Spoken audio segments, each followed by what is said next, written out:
Student. आज का अपना टॉपिक है कॉम्बिनेशन ऑफ रजिस्टर्स। ठीक है, रेजिस्टेंस को किस तरीके से कंबाइन करें। ठीक है, तो हमारे पास दो टाइप के कॉम्बिनेशन हम यहाँ पे पढ़ने वाले हैं। सबसे पहले हम सीरीज कॉम्बिनेशन की बात करेंगे, उसके बाद हम पैरेलल कॉम्बिनेशन की बात करेंगे, फिर उसके बाद हम ना न्यूमेरिकल्स करना स्टार्ट कर देंगे। मैं बहुत सारे क्वेश्चंस लेके आऊँगा कॉम्बिनेशन ऑफ रेजिस्टेंस पे नेक्स्ट इससे अगले वाले लेक्चर में, और आप लोगों को भी बहुत सारे न्यूमेरिकल मैं दूंगा। आप वीडियो को पॉज करें और पॉज करके खुद ट्राई करें, और ट्राई करने के बाद आपको पता चल जाएगा कि किस तरीके से हम इन क्वेश्चंस को जो है अप्लाई कर सकते हैं। तो बहुत ही बेसिक है ये, आपने 10th क्लास में भी इसको बहुत अच्छे से पढ़ा है, इसलिए मैं ज़्यादा कुछ इसमें नहीं जाकर और मैं इसके कुछ रिलेशन में बता देता हूँ, फिर भी आप एक बार वापस देख लें। कॉम्बिनेशन ऑफ रेजिस्टेंस की बात है। अगर आपके पास देखो, रेजिस्टेंस को हम जनरली आर से रिप्रेजेंट करते हैं। अगर आपके पास ऐसे कुछ रेजिस्टेंस है R1, R2 और R3 रेजिस्टेंस है, ठीक है, और उन रेजिस्टेंस को आपने इस तरीके से कुछ कनेक्ट किया हुआ है R1, R2 और R3। ठीक है, ये रेजिस्टेंस आपने इस तरीके से कनेक्ट की गए हैं। तो देखो, सीरीज कॉम्बिनेशन की बात करते हैं। तो देखो, सीरीज कॉम्बिनेशन क्या होता है कि एंड टू एंड, यानी किसी भी रेजिस्टेंस को उसके एंड पॉइंट को आने वाले रेजिस्टेंस के, ठीक है, स्टार्टिंग पॉइंट से कनेक्ट कर देते हैं, ऐसे ही एंड सो ऑन। ठीक है, इसी तरीके से चलता जाता है। तो इस टाइप का जो कॉम्बिनेशन होता है, उस कॉम्बिनेशन को हम सीरीज कॉम्बिनेशन बोलते हैं। क्या बोलते हैं हम, क्या कर रहा हूं मैं, किसी भी रेजिस्टेंस के एंड पॉइंट को अगर आने वाले रेजिस्टेंस के स्टार्टिंग पॉइंट से कनेक्ट कर दे and up to so on, इस तरीके से चलता जाता है, ठीक है, रेजिस्टेंस का ऑर्डर, तो उसको हम सीरीज कॉम्बिनेशन बोलते हैं। ठीक है, तो हमारे पास सपोज दैट कि 3 रेजिस्टेंस है और हमने उसको किसी V वोल्ट के सेल के साथ कनेक्ट कर दिया है इस तरीके के साथ। ठीक है, एक नेटवर्क हमने बनाया, एक सर्किट डायग्राम। यहाँ से देखें, ये V वोल्ट का जो है, ये यहाँ से करंट फ्लो करेगी और ये करंट जो है सभी रेजिस्टेंस में जाएगी। ठीक है, और सभी रेजिस्टेंस में जो है एक ही करंट फ्लो करेगी, इसमें भी वही करंट फ्लो करेगी, इसमें भी वही करंट फ्लो करेगी। तो इस पर्टिकुलर इसके अक्रॉस जो पोटेंशियल डिफरेंस हम मेजर कर रहे हैं, suppose that V1 be the potential difference across the resistance R1, और इसके अक्रॉस अगर हम V2 पोटेंशियल डिफरेंस मेजर करें तो इसके अक्रॉस R3 रेजिस्टेंस के अक्रॉस कितना होगा, V3 होगा। ठीक है, तो आपके पास यहाँ पर कितना आ जाएगा, फाइनली आप इसको लिख सकते हैं कि जो नेट पोटेंशियल है वो कितना आ जाएगा, V1 plus V2 plus V3। ठीक है, अब इसमें खास बात यह है कि जब भी सीरीज कॉम्बिनेशन होता है रेजिस्टेंस का, तो उस केस में करंट हमेशा सेम रहती है। तो I जो होगा इसमें सेम होगा, सेम करंट फ्लो करेगी। ठीक है, ये याद रखना आपको। V1, तो V is equal to V1 की वैल्यू मैं रख देता हूँ IR1 प्लस ये हो जाएगा IR2 प्लस IR3। ठीक है, बहुत बेसिक है, पढ़ा भी आपने। सो यहाँ से I कॉमन लिया, V बाई I कर देंगे और ये हो जाएगा R1 plus R2 plus R3। ठीक है, और V बाई I को हम R इक्विवेलेंट बोल सकते हैं। सीरीज कॉम्बिनेशन में मैं इसको RS बोल देता हूँ। ठीक है, सीरीज का इक्विवेलेंट जो है रेजिस्टेंस है कितना आएगा, R1 plus R2 plus R3। तो एक बात आपको याद रखनी है, वो क्या है, बस इन्हीं से न्यूमेरिकल भी हमारे बहुत आसानी से सोल्व हो जाएंगे। ठीक है, काफ़ी कॉम्प्लेक्स हम यहाँ पे सर्किट लेंगे। ठीक है, काफ़ी कॉम्प्लेक्स हम नेटवर्क के बारे में स्टडी करेंगे और बहुत सारे न्यूमेरिकल्स करने वाले हैं इस पे। ठीक है, तो ये न्यूमेरिकल्स जो है आपको, ये कई बार हमें पता नहीं चलता कि कौन सीरीज में है, कौन पैरेलल में है नेटवर्क, तो उस तरीके के कई सारे कॉम्प्लिकेटेड क्वेश्चंस को भी हम यहाँ पे जो है डिस्कस करने वाले हैं। तो इनमें दो चीज़ याद रखनी है आपको, करंट की वैल्यू सेम होनी चाहिए और पोटेंशियल डिफरेंस जो है वो आपका डिफरेंट होना चाहिए, डिफरेंट। ठीक है, ये बात आपको याद रखनी है। अगर मान लो आपके पास कुछ इस तरीके से रेजिस्टेंस है, लगातार n रेजिस्टेंस है, और इसी तरीके के कॉम्बिनेशन में R1, R2, R3, R इस तरीके से n रेजिस्टेंस है, और अगर n रेजिस्टेंस आपके कनेक्टेड होते हैं सीरीज में, तो उसका डायरेक्टली जो होगा R प्लस अप टू सोन प्लस n टर्म्स तक चलेगा, तो कितना आ जाएगा, NR, उसका क्या होगा, इक्विवेलेंट रेजिस्टेंस आएगा सीरीज के लिए। ठीक है, ये चीज़ देखना। इसके बाद हम पढ़ते हैं पैरेलल कॉम्बिनेशन। तो ये भी बहुत सिंपल सा है और इसको भी अभी डिस्कस कर लेते हैं हम। तो पैरेलल कॉम्बिनेशन में क्या करते हैं कि इसी तरीके से सपोज हमारे पास 3 रेजिस्टेंस है और हमने उनको कुछ इस तरीके से पैरेलली कनेक्ट कर दिया है। पैरेलली कनेक्ट करने का मतलब क्या है वो मैं बता रहा हूँ यहाँ पे। R1 R2 और ये हमारे पास एक और रेजिस्टेंस है R3, ठीक है। इसको हमने पैरेलली कनेक्ट कर दिया है किसी V वोल्ट के सोर्स के साथ।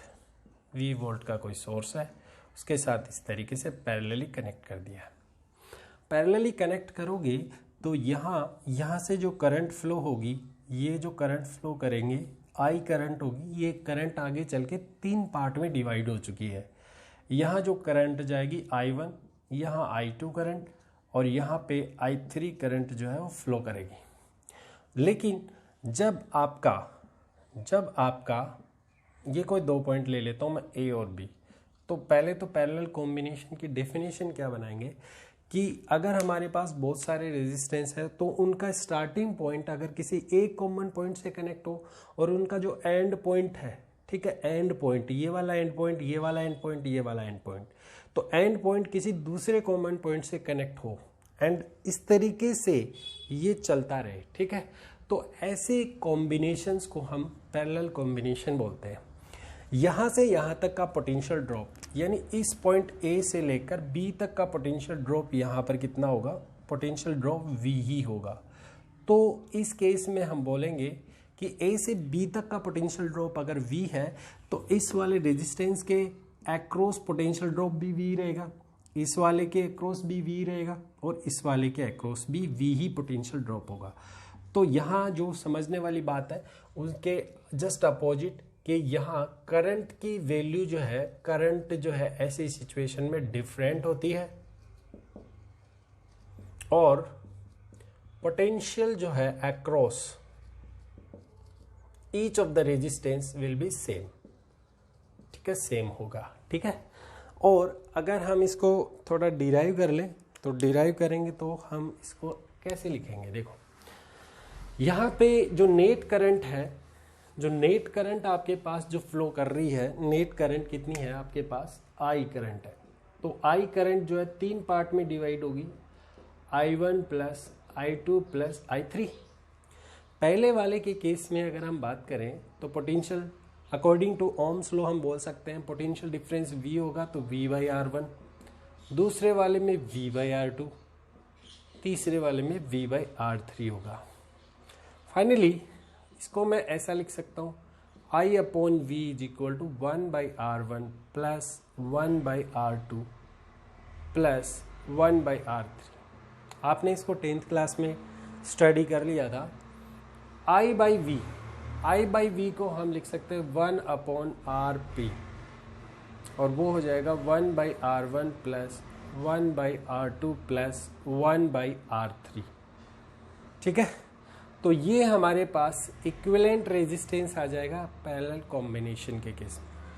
तो रेजिस्टेंस की वैल्यू जो है, अगर आपके पास 2 रेजिस्टेंस दिए जाए, अगर आपके पास 2 रेजिस्टेंस R1 और R2 की बात करें तो देखो 2 बातें आपको ये याद रखनी है। अगर R1 और R2 की बात करें तो अगर आप इक्विवेलेंट रेजिस्टेंस निकालते हो, अगर आपके पास 2 रेजिस्टेंस गिवन है R1 और R2 और उनका इक्विवेलेंट निकालते हो तो डायरेक्ट आप ये फॉर्मूला यूज कर ले, R1 R2 अपॉन में R1 प्लस R2, ठीक है, इस तरीके से।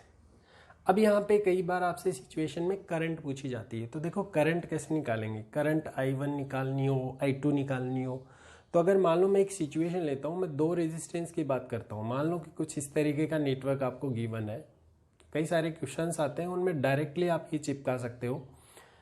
अगर आपके पास 2 रेजिस्टेंस ये गिवन है R1 और R2 ऐसे दे रखे हैं और इसमें करंट सपोज I1 और इसमें करंट I2, तो how can you find out the current I1 and I2, ठीक है।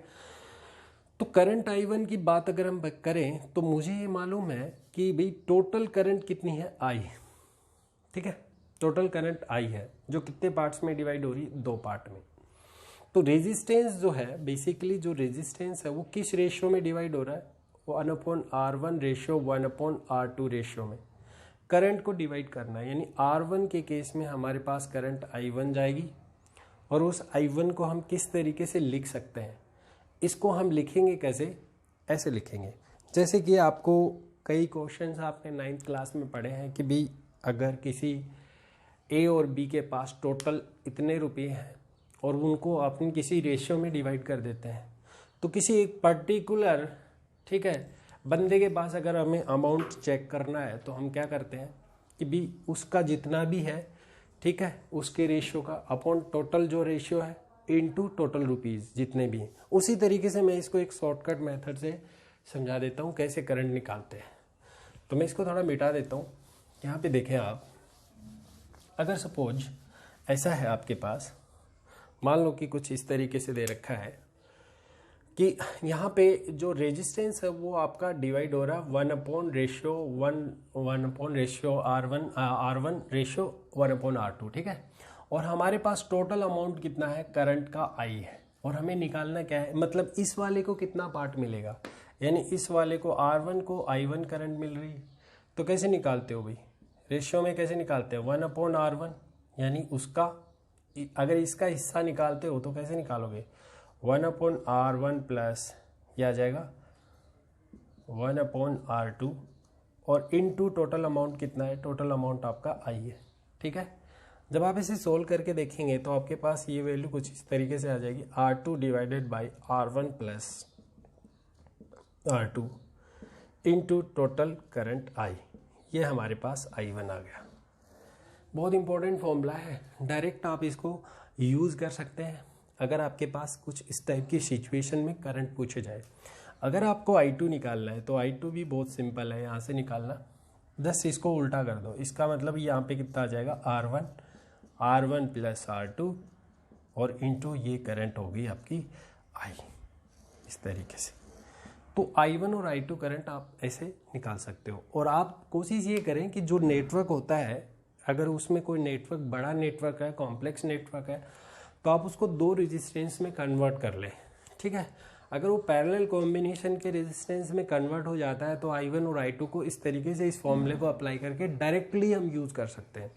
एक एग्जांपल मैं यहाँ पे करवाता हूँ आपको, फिर उसके बाद हम एग्जांपल्स करना स्टार्ट कर देंगे, ठीक है। तो पहले एक एग्जांपल हम लेते हैं। यहाँ पे देखो, जैसे कि हमें कुछ सर्कुलर फॉर्म में इस तरीके से दिया गया है और ये हमारे पास A और B पॉइंट है। ऊपर वाले पार्ट का रेजिस्टेंस भी 2R है और नीचे वाले पार्ट का भी रेजिस्टेंस 2R है। तो जब ऐसा सिचुएशन गिवन है, तो ऐसा कोई सर्किल फॉर्म में दिया गया है, तो ये वाला R1 2R और ये 2R, तो इसका मतलब ये इस कॉमन पॉइंट से कनेक्ट है 2R, इसका ये वाला एंड, और ये वाला दूसरे कॉमन पॉइंट से कनेक्ट है, इस वाले का इस कॉमन पॉइंट से कनेक्ट है और इस वाले का ये वाला एंड इस कॉमन पॉइंट से कनेक्टेड। तो अगर इसको हम देखें तो ये कॉम्बिनेशन कुछ इस तरीके का दिखाई देता है कि यहाँ पे 2R आ जाएगा और यहाँ पे भी 2R आ जाएगा। फाइनली आप इसका नेट रेजिस्टेंस निकाल सकते हो। पैरेलल कॉम्बिनेशन के अंदर नेट रेजिस्टेंस की वैल्यू आ जाएगी, यहाँ से कितनी आ जाएगी, 4R। तो नेट रेजिस्टेंस आपका 4R आ गया, ठीक है। तो ऐसे कुछ क्वेश्चंस दिए गए हों। अब एक और क्वेश्चन लेते हैं हम, एक सिंपल सा एक और क्वेश्चन लेते हैं। अगर हमें यहीं पे छोटे छोटे क्वेश्चंस ले रहा हूं मैं, ये फॉर्मूले आप राइट डाउन कर लें क्योंकि बहुत इंपॉर्टेंट फॉर्मूले हैं। एक और हम कॉम्बिनेशन ले रहे हैं, जैसे कि एग्जांपल के तौर पे मान लो कि ऐसी सिचुएशन गिवन है, एक रेजिस्टेंस इस तरीके से कनेक्टेड है, ठीक है। ये 30 ओम और ये वाला भी 30 ओम, और इसको हमने किसी 2 पॉइंट को यहाँ वाले और इस पॉइंट को हमने किसी सेल से कनेक्ट कर दिया, और ये जो सेल है 2 वोल्ट का सेल है, ठीक है। हमसे नेट करंट पूछी जा रही है और अलग अलग में भी पूछी जाए तो भी कैसे निकालेंगे, ये सब देख लेते हैं हम कैसे करना है। हम सारे इसके फैक्टर्स पढ़ने वाले हैं। तो देखो, यहाँ से करंट आई फ्लो करेगी, ठीक है, यहाँ से करंट आएगी। करंट हमेशा पॉजिटिव चार्ज से नेगेटिव चार्ज की तरफ फ्लो करेगी। यहाँ भी करंट आई होगी, ठीक है। अब ये करंट आगे चल के 2 पार्ट में डिवाइड हो जाती है। यहाँ वाली करंट को मैंने I1 लेट कर लिया, यहाँ वाली को मैंने I2 लेट कर लिया, ठीक है। तो अब देखें आप इसको देखोगे आप, I2 करंट इसमें भी जा रही है ऐसे, ओके ऐसे चली जाएगी, यानी करंट की वैल्यू जब सेम जा रही है, किसी भी रेजिस्टेंस में करंट की वैल्यू सेम जाती है, दैट मीन्स वो जो रेजिस्टेंस होता है वो आपका कॉम्बिनेशन कैसा होता है, उसका सीरीज कॉम्बिनेशन। तो ये दोनों किस में हो गए, सीरीज कॉम्बिनेशन में हो गए। तो बेसिकली सॉरी वो 2R और 2R का वैल्यू हम यहाँ पे निकालना भूल गए, इसको मल्टीप्लाई करके देख लो, 2R इंटू 2R अपॉन में 2R प्लस 2R, ठीक है। वो फॉर्मूला मैंने डायरेक्ट पुट कर दिया, तो ये आ जाएगा 4R upon 4R square upon 4R, तो मतलब इसका आंसर R आएगा, ठीक है। वो 4R गलत लिख दिया था क्योंकि सीरीज का था, वो पैरेलल कॉम्बिनेशन में था, ठीक है। अब देखो यहाँ पे ये 30 और 30 कितने किस में हो गए, सीरीज में, मतलब इन दोनों का कंबाइंड इफेक्ट जो है 60 ओम आया, ठीक है, 60 ओम आया। और 60 और ये वाला 30, क्योंकि दोनों में करंट सेम है, डिफरेंट है, I1 और I2, तो इसका मतलब ये दोनों कैसे हैं, पैरेलल कॉम्बिनेशन में होंगे। जब करंट की वैल्यू सेम हो गया, डिफरेंट होगी तो ये 60 ओम और 30 ओम किस में है, पैरेलली कनेक्टेड है। तो डायरेक्ट मैं यहाँ पे यूज कर सकता हूँ R1 R2 upon R1 plus R2, तो 30 इंटू 60 अपॉन 30 प्लस 60 90। और जब मैं इसको सिंप्लीफाई करता हूँ, ये 3 आ जाएगा, ये 30 से कैंसिल आउट हो गया, ये हमारे पास 20 ओम आ गया। तो नेक्स्ट यानी कुल मिला के इसका इक्विवेलेंट जो रेजिस्टेंस है पूरे कॉम्बिनेशन का, वो कितना आया मेरे पास, 20 ओम आया। तो अगर मैं नेट करंट निकालना चाहता हूँ तो I is equal to net current हो गया V बाई आर इक्विवेलेंट। मेरे पास V बाई आर V की वैल्यू 2 है और R इक्विवेलेंट मेरे पास 20 है। देन फाइनली मैं इसको क्या लिख सकता हूँ, I इक्वल टू 1/10, और इसको जब हम सोल्व करेंगे तो 0.1 एम्पियर इसकी करंट। लेकिन अगर आपसे पूछा जाए कि बताओ इस वाली ब्रांच में I1 और I2 करंट क्या होगी, ये इंपॉर्टेंट है, इसको कैसे करोगे, करना बहुत आसान है। तो I1 को करना है तो फॉर्मूला बताया था, डायरेक्ट यूज करेंगे, R2 अपॉन में कितना था, R1 plus R2 into total current I, ठीक है। अगर एक ही करंट मिल जाएगी तो इस 0.1 एम्पियर में से उसको माइनस कर देंगे, दूसरी करंट आ जाएगी, ठीक है, क्योंकि नेट करंट कितनी है, I1 प्लस I2 है, ठीक है। तो R2 कितना होगा, R2 देखें पहले, I1 के अलोंग ये तो R1 मान लेता हूँ, ये पूरा R2 है, कितना है, 60 ओम R2 है, ठीक है। इसका कंबाइंड इफेक्ट तो ये आ जाएगा 60 डिवाइडेड बाई, यहाँ से 60 प्लस 30 मतलब 90 आ जाएगा, इनटू जो करंट है 0.1 एम्पियर हो जाएगी। यहाँ से इसको सोल्व कर लें और सोल्व करने के बाद करंट I1 आ जाएगी। अब अगर आपको I2 निकालनी तो करंट I2 कितनी होगी, I माइनस I1 हो जाएगी, ठीक है।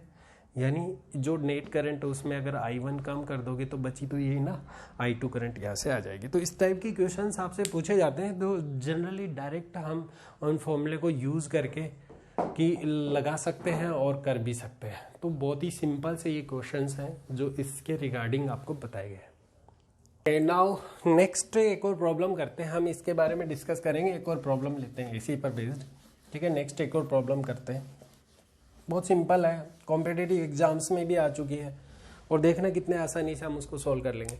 मान लो कि आपको कुछ इस तरीके से दिया हुआ है कि A पॉइंट है और ये B पॉइंट है, ठीक है। इस दोनों पॉइंट के बीच में इस तरीके से रेजिस्टेंस कनेक्टेड है 3 ओम, ओके, ये 3 ओम है, और यहाँ पर भी आपका एक 3 ओम का रेजिस्टेंस है इस तरीके से, और यहाँ आपका 6 ओम का रेजिस्टेंस है, ध्यान दें, 3 ओम, और यहाँ पर भी आपका एक 3 ओम रेजिस्टेंस है। उसके बाद ये वाला जो है ये आपका 6 ओम है, 6 ओम का रेजिस्टेंस, ठीक है, 3 ओम हो गया। उसके बाद नेक्स्ट यहाँ पे भी आपने 3 ओम का रेजिस्टेंस लिया है, और इसको भी आपने इस तरीके से 6 ओम के रेजिस्टेंस से कनेक्ट कर दिया है। फाइनली एक और आपने लिया है 3 ओम का रेजिस्टेंस, और इसको भी आपने यहाँ पे फाइनली जो है आपने इसको भी कनेक्ट कर दिया 3 ओम के रेजिस्टेंस के साथ। ऐसा ही कॉम्बिनेशन दिया हुआ है आपको, ठीक है। और इस कॉम्बिनेशन में आपसे पूछा गया है यहाँ पे कि RAB कितना होगा, यानी इक्विवेलेंट रेजिस्टेंस आपको बताना है इस केस में कितना होगा। बहुत से बेसिक है, कैसे करेंगे, बहुत सिंपल है, देखो ध्यान से समझे, ठीक है। पहली बात नोट करने वाली बात है, दिमाग में रखना कि जिस B पॉइंट के अबाउट आपको रेजिस्टेंस पूछा जाए, ठीक है, उसको इंडिकेट कर लिया हमने, ठीक है। उसके अलावा कॉम्बिनेशन देखो किस तरीके से कनेक्टेड है, ठीक है, किस तरीके से आपके कनेक्टेड है। तो हमें जो है यहाँ पे A और B के बीच में बताना है किस तरीके से कनेक्टेड है, ओके। तो बहुत सिंपल है। यहाँ पे देखो, यहाँ तक पहुँचेंगे हम कैसे भी करके पहुँचेंगे। किस तरीके से पहुँचेंगे, पहले इनको देखो, इसको और इसको देखो। तो ये देखो, ये 3 ओम और ये 3 ओम, ठीक है। अगर मैं यहाँ से करंट फ्लो कराऊँ तो ये 3 ओम और ये 3 ओम और ये 3 ओम किस में है, दोनों किस में कनेक्टेड है, सीरीज में कनेक्टेड है। ये दोनों किस में कनेक्टेड है, सीरीज में कनेक्टेड है। तो सीरीज में इन दोनों का कंबाइंड इफेक्ट कितना हो गया, 3 ओम और 3 ओम का मतलब ये हो गया 6 ओम। कितना हो गया, 6 ओम। अब मैं क्या करता हूँ, ये वाली ब्रांच हटा लेता हूँ, समझ रहे हो ना आप। ये 3 ओम और ये 3 ओम को मैंने सीरीज में देखा है, सीरीज में तो इन दोनों का कंबाइंड कितना हो गया, 6 ओम। तो मैं क्यों ना इस ब्रांच को यूं हटा दूं और इसको मैंने यू लिख दिया। इसी तरीके से मैंने इसको यू बना दिया। ये 3 ओम के बजाय आप कितना हो जाएगा, 6 ओम हो जाएगा, ठीक है। 6 ओम और 6 ओम किस में है आपके, 6 ओम और 6 ओम पैरेलली कनेक्टेड है। तो आप इसका लिख सकते हैं 6 इंटू 6 प्लस 6, ठीक है। तो ये कितना हो जाएगा, यहाँ से सोल्व करें आप इसे 36, तो ये आ जाएगा 3 ओम, ठीक है 3। तो इन दोनों का कंबाइंड इफेक्ट देखो, इस 6 और इस 6 का कंबाइंड इफेक्ट 3 आ गया। तो मैं क्या करूँगा, मुझे पता है कि ये दोनों आपस में पैरेलली कनेक्टेड है, ये दोनों आपस में पैरेलली कनेक्टेड है। तो इन दोनों का कंबाइंड इफेक्ट जो है वो आपका 3 ओम आ गया। तो क्यों ना मैं इसको मिटा दूँ, यहाँ से मैंने मिटा दिया इसको, मैं हटाता चलूँगा, एक एक ब्रांच हटाता चलूँगा, बहुत आसान है ये, ठीक है। तो ये कितना हो गया आपके 3 ओम हो गया, ओके। नाउ ये 3 ओम और ये वाला 3 ओम देखो आप, ये वाला 3 ओम और ये वाला 3 ओम देखो, फिर से ये दोनों किसमें है, सीरीज में है। तो इन दोनों का कंबाइंड इफेक्ट कितना होगा, 6 ओम। तो आप क्यों ना इस 3 ओम को हटा दो, ठीक है, इस तरीके से कनेक्ट कर दो और ये कितना हो जाएगा प्यारे बच्चों, 6 ओम हो जाएगा, ठीक है। हो गया ना, 6 ओम और 6 ओम किस में हो गया, फिर से किस में हो गए, पैरेलली कनेक्टेड है। और 6 ओम और 6 ओम जब पैरेलली कनेक्टेड है तो उनका रिजल्टेंट कितना आया, इक्विवेलेंट 3 ओम आया।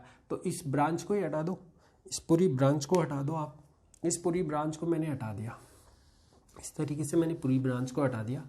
जब मैं इस पूरी ब्रांच को हटाऊंगा तो ये वाला मेरे पास नेट रेजिस्टेंस कितना आया, 3 ओम आ गया, ठीक है 3 ओम। फिर से देखो आप इसको, अब अगेन देखते हैं 3 ओम और 3 ओम फिर से किस में है, सीरीज में कनेक्टेड है। तो इन दोनों का जो इक्विवेलेंट है, इन दोनों का जो भी इक्विवेलेंट होगा इन दो का, वो नेट कितना होगा, 6 ओम होगा, ठीक है 3 ओम। तो हमें ये ब्रांच हटानी पड़ेगी, तभी तो इक्विवेलेंट निकालेंगे। फिर से ये कितना आया, 6 ओम। अब देखो 6 ओम और 6 ओम किस में है, पैरेलल में कनेक्टेड है। तो पैरेलल में कनेक्टेड है तो ये पूरी ब्रांच हटाओ, क्योंकि 6 ओम और 6 ओम जब पैरेलल में कनेक्टेड होते हैं तो उस केस में हमारे पास उनका इक्विवेलेंट 3 ओम आता है। तो 6 ओम की जगह हमने कितना रख दिया, 3 ओम। एंड हमें ए और बी के पास पहुंचना है। इस यहाँ पे ये जो 3 ओम है और ये वाला जो 3 ओम है, ठीक है, ये 3 ओम और 3 ओम है ना, ये हमारे पास किस में आ गए, दोनों के दोनों आ गए हमारे पास सीरीज में आ गए। और सीरीज में इन दोनों का इक्विवेलेंट कितना आया, 6 ओम आया, 6 ओम आ गया। इसको ब्रांच को मैंने हटा दिया और इससे ऐसे कनेक्ट कर दिया। समझ में आ रहा है, बहुत अच्छा है। तो 6 ओम और 3 ओम किस में है, अब पैरेलल में कनेक्टेड है तो डायरेक्टली क्यों नहीं यूज कर लो, 6 into 3 R1 R2 upon R1 plus R2। तो ये आ जाएगा 6 प्लस 3, ठीक है। तो कितना आ जाएगा, 18 डिवाइडेड बाई ये 9 हो जाएगा। तो फाइनली इसका आंसर कितना है, 2 ओम। देखो कितना आसान क्वेश्चन है। तो देखो कैसे ट्रिकी तरीके से हम क्वेश्चंस को इजीली सोल्व कर सकते हैं। मैंने इनका जो है डायग्राम बनाया नहीं, बट फिर भी हमें किसी एक पॉइंट को कैच करना था। उस एक पॉइंट से हम फाइनल जहां पर भी मुझे निकालना है उसके अलोंग में रेजिस्टेंस को फाइंड आउट कर सकता हूं। तो ये क्वेश्चन है। एक और क्वेश्चन लेते हैं हम, बहुत ही सिंपल सा एक क्वेश्चन और लेते हैं, वो भी देख लें आप। जैसे कि एग्जाम्पल है हमारे पास, ये इस तरीके से कुछ रेजिस्टेंस गिवन है, ऐसे मैंने बना लिया एक, ठीक है। यहाँ पे मैंने एक रेजिस्टेंस लगा दिया, एक रेजिस्टेंस मैंने यहाँ लगा दिया, एक यहाँ मैंने एक रेजिस्टेंस लगा दिया इस तरीके से, और एक मैंने यूं लगा दिया इधर लगा दिया। ये 5 ओम है, ये 10 है, ये 10, ये भी 10 और ये 10 और ये 5 ओम है ना। और इस पूरे सर्किट को यानी नेटवर्क को हमने कनेक्ट कर दिया एक बैटरी के साथ, ठीक है, एक सेल के साथ कनेक्ट कर दिया, ठीक है। एक सेल मैंने लिया है, ये वाला सेल है, इस सेल के साथ मैंने इसको कनेक्ट कर दिया है। सेल के साथ मैंने कनेक्ट कर दिया और मैंने देखा कि ये जो वोल्टेज मैं यहाँ पे अप्लाई कर रहा हूँ वो मैं 10 वोल्ट अप्लाई कर रहा हूँ, 10 वोल्ट। अब ये क्वेश्चन है, इसको कैसे सोल्व करोगे? देखो ये पॉइंट मैं ए ले लेता हूँ, ठीक है, ये पॉइंट मैंने बी ले लिया और इस पॉइंट को मैंने ओ मेंशन कर दिया। तो देखो कैसे सोल्व करोगे, बहुत सीधा सा एक मेथड है। मुझे करंट फाइंड आउट करनी है इसमें कि नेट करंट कितनी होगी, आई मुझे फाइंड आउट करना है, ठीक है। कैसे करोगे? देखो इस पॉइंट को देखो, इस पॉइंट को अगर मैं इस पॉइंट को खोल के यू अगर मैं सेपरेट कर दूं तो ये ओ पॉइंट यहाँ भी है और यहाँ भी 2 पॉइंट होंगे, है कि नहीं? तो ये कुछ इस तरीके से बनेगा। जब मैं इसको खोलूंगा ना, इसको यू पकड़ के यू खोल दूंगा तो ओ पॉइंट 2 होंगे।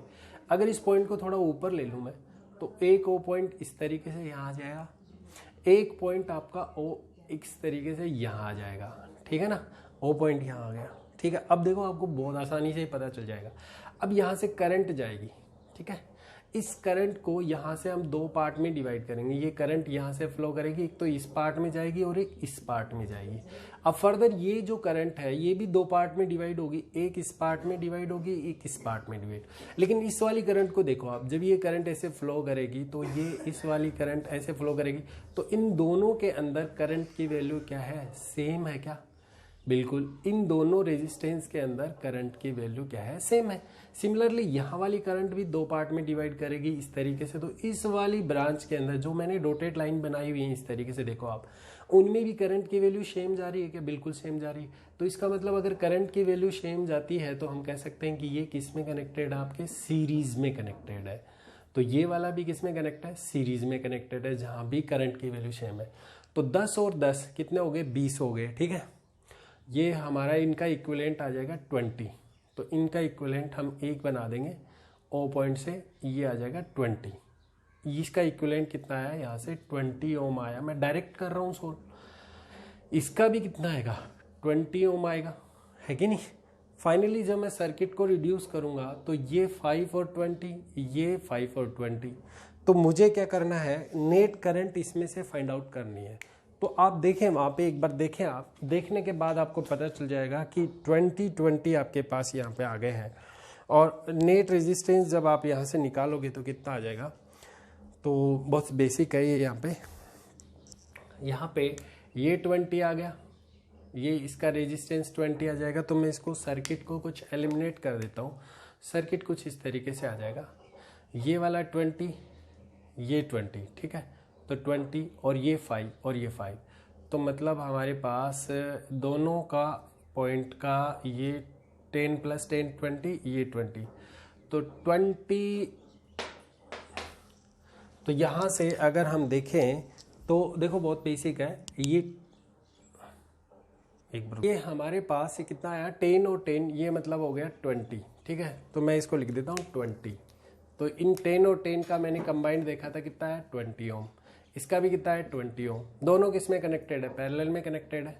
तो हम इसको यूँ लिख सकते हैं कि अगर मैं डायग्राम बनाऊं तो ये आ जाएगा 5 और 20 पैरेलल में कनेक्टेड है। ये 20 और ये 20 पैरेलल में कनेक्टेड है। तो डायरेक्ट मैं फॉर्मूला इक्विवेलेंट का लिख लूँ, 20 × 20 और ये हो जाएगा 20 + 20। जब इसे सोल्व करूंगा तो मेरे पास ये आ जाएगा 10 ओम। इसको सोल्व कर लिया मैंने, क्योंकि ये 20 जो होगा इसका जहां करंट सेम जा रही है, ये वाला करंट भी जा रही है सेम। तो 10 20 20 20 और 10 आ गया। तो मैंने यहाँ पे लिख दिया ये कितना हो गया अपना? 10 ओम हो जाएगा। तो ये आ जाएगा 5 ओम, ये 5 ओम, ये 10 ओम, और ये हमारे पास कितना बचा हुआ है? ऑलरेडी 5 ओम बचा हुआ है, ठीक है। पहले इनका इक्विवेलेंट निकाल लेते हैं, इन तीनों का इक्विवेलेंट, क्योंकि ये पैरेलल में कनेक्टेड है। तो फाइनली देखो किस तरीके से हो जाएगा ये सॉल्व। हम डायरेक्ट लिख लेते हैं 1/R, R1 1/5 + 1/10 + 1/5, ये आ जाएगा। इसे सोल्व कर लें 1/R, यहाँ पे एलसीएम 10 आ गया, कितना आ जाएगा? 2 + 1 + 1 यानी 4/10, यानी 10/4 आ जाएगा। R कितना आ जाएगा? सॉरी, R जो आएगा वो आपका आ जाएगा, R आ गया आपका 10/4 यानी 5/2 आ जाएगा, ठीक है। अब आपको निकालना है V = IR करना है। तो V = IR और I की वैल्यू निकालनी है। सपोज I की वैल्यू कितनी आ जाएगी? V/R कर दो, यहाँ से आंसर आ जाएगा। और V की वैल्यू हमारे पास 10 है, R की वैल्यू 5 इंटू ये 2 ऊपर चला जाएगा तो ये आ जाएगा 2, यानी कहने का मतलब है कि ये हमारे पास क्या 4 एम्पियर करंट आ गई। ठीक है, तो I is equal to 4 ampere current आ गई। देखो कितना सिंपल सा ये क्वेश्चन है जिसमें हमने